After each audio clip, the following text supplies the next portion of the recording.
ख़वातीन व हज़रात, पेट्रोल महंगा नहीं हुआ। पाकिस्तान में पेट्रोल महंगा नहीं हुआ। हुकूमत पाकिस्तान ने अवाम को चूना लगाया है। हम आपको बताना चाहेंगे अबनाए हरमज़ जहाँ से जनाब ये तेल आता है, इंडिया का 90% पेट्रोल जहाँ से आता है, लेकिन इंडिया में अभी तक पेट्रोल महंगा नहीं हुआ।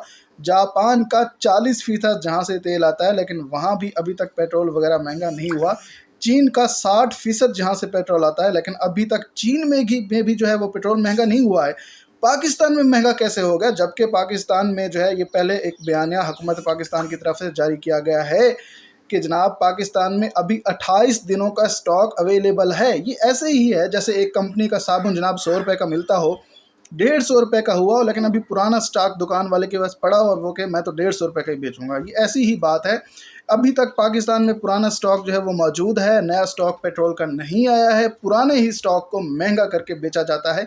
और साथ साथ हम आपको ये भी बताना चाहेंगे कि अगर अबनाए हरमज़ बंद भी हो जाए, जो कि नहीं हुआ, ये भी हम आपको बताना चाहेंगे जनाब नहीं हुआ। रीज़न ये है कि जनाब ईरान की तरफ से कहा गया है कि हम सिर्फ अमेरिका और इज़राइल का जो है वो यहाँ से पेट्रोल वगैरह और जहाज़ वगैरह बंद करेंगे, बाकी किसी का हम बंद नहीं करने लगे। अगर बंद भी हो जाए फिर भी 25 से 30% तक कीमतों में इजाफा हो सकता है, जो कि ऑलरेडी हो चुका है। तो वो लोग जो अभी सोच रहे हैं कि 500 रुपये फ़ी लीटर से पेट्रोल जो है वो बढ़ जाएगा, ऐसा कुछ नहीं होने लगा। मैक्सिमम यही इजाफा था जो हो गया है।